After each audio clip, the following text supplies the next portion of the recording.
And it's week 3 of our year of wisdom. I'm so glad you're joining me for this, and let's go ahead and get started.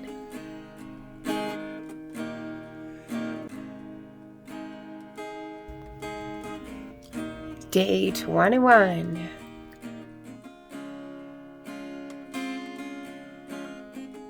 Job 30. But now, those who are younger than I mock me, whose fathers I refuse to put with the dogs of my flock.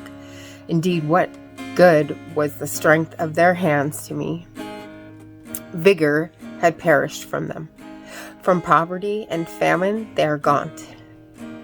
They who gnaw at the dry ground by night in waste and desolation, who pluck saltweed by the bushes, and whose food is the root of the broom shrub, they are driven from the community. They shout against them as against a thief, so that they live on the slopes of ravines, in holes in the ground and among the rocks. Among the bushes they cry out. Under the weeds they are gathered together.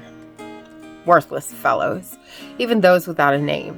They were cast out from the land, and now I have become their taunt, and I have become a byword to them. They loathe me and stand aloof from me, and they do not refrain from spitting in my face. Because he has undone my bowstring and afflicted me, they have cast off the bridle before me. On the right hand, their mob arises. They push aside my feet and pile up their ways of destruction against me. They break up my path. They promote my destruction. No one restrains them. As through a wide gap they come, amid the storm they roll on. Sudden terrors are turned upon me. They chase away my dignity like the wind, and my prosperity has passed away like a cloud. And now my soul is poured out within me. Days of misery have seized me. At night it pierces my bones within me, and my gnawing pains do not rest. By a great force my garment is distorted. It ties me up like the collar of my coat. He has thrown me into the mire, and I have become like dust and ashes. I cry out to you for help, but you do not answer me. I stand up, and you turn your attention against me. You've become cruel to me. With the strength of your hand, you persecute me. You lift me up to the wind and make me ride it, and you dissolve me in a storm. For I know that you will bring me to death and to the house of meeting for all living. Yet, does one in a heap of ruins not reach out with his hand, or in his disaster does he not cry out for help? Have I not wept for the one whose life is hard? Was my soul not grieved for the needy? When I expected good, evil came. When I waited for light, darkness came. I'm seething within and cannot rest. Days of misery confront me. I go about mourning without comfort. I stand up in the assembly and cry out for help. I've become a brother to the jackals and a companion of ostriches. My skin turns black on me, and my bones burn with fever. Therefore my harp is turned to mourning, and my flute to the sound of those who weep. This is Proverbs 21. The king's heart is like channels of water in the hand of the Lord. He turns it wherever he pleases. Every person's way is right in his own eyes, but the Lord examines the heart. To do righteousness and justice is preferred by the Lord more than sacrifice. Haughty eyes and a proud heart, the lamp of the wicked is sin. The plans of the diligent certainly lead to advantage, but everyone who is in a hurry certainly comes to poverty. The acquisition of treasures by a lying tongue is a fleeting vapor, the pursuit of death. The violence of the wicked will sweep them away, because they refuse to act with justice. The way of a guilty person is crooked, but as for the pure, his conduct is upright. It is better to live on a corner of a roof than in a house shared with a contentious woman. The soul of the wicked desires evil. His neighbor is shown no compassion in his eyes. When the scoffer is punished, the naive becomes wise. But when the wise is instructed, he receives knowledge. The righteous one considers the house of the wicked, bringing the wicked to ruin.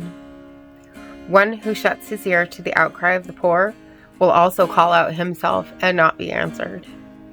A gift in secret subdues anger, and a bribe in an inside pocket, strong wrath. The exercise of justice is joy for the righteous, but terror to those who practice injustice. A person who wanders from the way of understanding will rest in the assembly of the dead. One who loves pleasure will become a poor person. One who loves wine and oil will not become rich. The wicked is a ransom for the righteous, and the treacherous is in the place of the upright. It is better to live in a desert land than with a contentious and irritating woman. There is precious treasure and oil in the home of the wise, but a foolish person swallows it up. One who pursues righteousness and loyalty finds life, righteousness, and honor. A wise person scales the city of the mighty and brings down the stronghold in which they trust. One who guards his mouth and his tongue guards his soul from troubles. Proud, arrogant, scoffer are his names. One who acts with insolent pride. The desire of the lazy one puts him to death, for his hands refuse to work. All day long he is craving, while the righteous gives and does not hold back.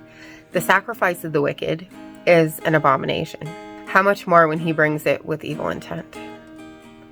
A false witness will perish, but a person who listens will speak forever. A wicked person displays a bold face, but as for the upright, he makes his way sure. There is no wisdom, no understanding, and no plan against the Lord. The horse is prepared for the day of battle, but the victory belongs to the Lord. And don't forget to hit the subscribe button there and click the bell. And don't forget to hit the like also. And I will see you tomorrow for another reading. Blessings. When my head's completely full and my heart is worry-worn, I know without a doubt you'll carry me out of the storm.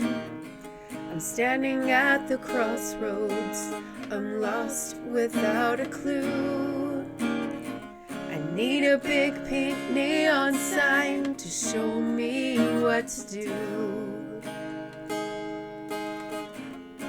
I thank you, Lord, it glorifies you when you're the only answer. I praise you, Lord, for holding what's too much for me. And I'm amazed by you, Lord, because nothing's too big and nothing's too small to lay at your feet. I want to thank you, Lord, for believing in me.